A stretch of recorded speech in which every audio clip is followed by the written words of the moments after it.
নিষেধ। এমপির পর আমরা কারো কথা শুনবো না। আমাকে ফাঁসি দিতে হয়, আমি ফাঁসির মঞ্চে যাব, আমি জেলে যাব, তারপরও আমার জনগণকে উচ্ছেদ করতে আমি দেব না। মানুষকে উচ্ছেদ করে দিয়ে রাস্তা বাঁধেন, আমরা এই রাস্তা বাঁধতে দেব না। লাগবে বেড়িবাঁধের কাজ করেন, যে কাজ করলে মানুষ উচ্ছেদ হবে না, মানুষের ক্ষতি হবে না, সেটা করতে পারে, কিন্তু মানুষকে উচ্ছেদ করে এই কাজ আমরা করতে দিব না। আমাদের সাথে আমাদের জনগণ আছে, আমাদের এই জনগণ যেটা সিদ্ধান্ত দিবে এটাই সিদ্ধান্ত। কোনো নেতার কথা, কোনো ভাইয়ের কথা এই কাজ করা যাবে না, এই সিদ্ধান্ত নেওয়া হবে না। সিদ্ধান্ত নিতে হইলে আমার জনগণের কথাতে সিদ্ধান্ত নিতে হইব, জনগণের মতামত নিতে হইব, জনগণের যেটা মত দিবে সেটাই করতে হবে। বাইরে কোনো কথা চলবে না, কোনো কাজ চলবে না। বেড়িবাঁধে যারা বসবাস করে তারা হইছে নদী ভাঙা লোক। এখানে 100, 200, 500 ফ্যামিলি না, এখানে হাজার হাজার ফ্যামিলি। এখন আমাদের রাস্তার প্রয়োজন আছে, তো রাস্তাটার প্রয়োজন আছে। আপনারা যেভাবে রাস্তা বাঁধেন, আমরা যে রাস্তাটা দেখছি এটার অনেক বড় উঁচা রাস্তা, এই পাশ ওই পাশ বিশাল বড়। ওই রাস্তাটা বাঁধা হইলে আমাদের এখানে সাধারণ মানুষ থাকতে পারবে না। তো আপনার সাধারণ মানুষ থাকতে না পারলে এরা কোথায় যাবে?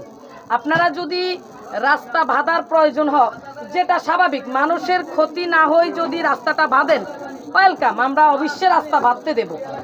আর যদি আপনারা আমাদের এই মানুষকে উচ্ছেদ করে দিয়ে রাস্তা বাঁধেন, আমরা এই রাস্তা বাঁধতে দেব না।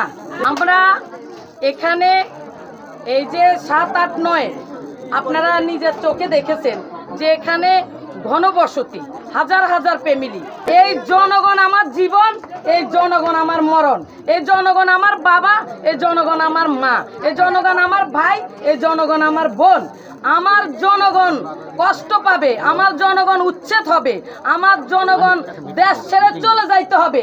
এটার জন্য যদি আমাকে যাবজ্জীবন জেল কাটতে হয়, কোথাও যদি আমাকে ফাঁসি দিতে হয়, আমি ফাঁসির মঞ্চে যাব, আমি জেলে যাব, তারপরও আমার জনগণকে উচ্ছেদ করতে আমি দেব না। জনগণকে উচ্ছেদ করতে হলে আমাদের জনগণের জন্য পুনর্বাসন তৈরি করতে হবে।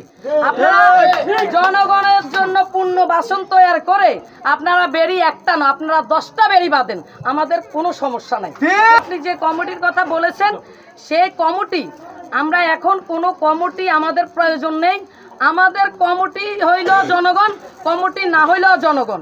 আমাদের কোনো কমিটি হইতে হইলে আমাদের জননেতা জনাব আবুল খায়ের ভূঁইয়া, উনার সাথে আপনারা পরামর্শ করেন, উনি যেটা বলবে আমরা সেটা শুনবো। উনি আমাদেরকে বলেছেন, আপনাদেরকে একটু আগে ফোনে বলেছেন, আপনারা এই কাজ করতে হলে আগে মানুষের জন্য পুনর্বাসন স্থান তৈরি করতে হবে, পুনর্বাসন তৈরি করে দিয়ে আপনারা কাজ করবেন। এছাড়া আমরা কাজ করতে দিব না, এটাই আমাদের দাবি, একটাই আমাদের দাবি। এতে যা করা লাগে আপনারা করেন।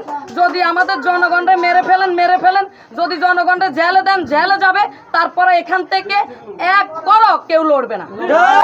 আমাদেরকে উঠতে হইলে আমাদেরকে পুনর্বাসন তৈরি করে দিতে হবে। আমাদের কোনো টাকা পয়সা কিচ্ছু লাগবে না। আমাদের ঘরের জায়গায় ঘর দিতে হবে, জায়গার জায়গায় জায়গা দিতে হবে।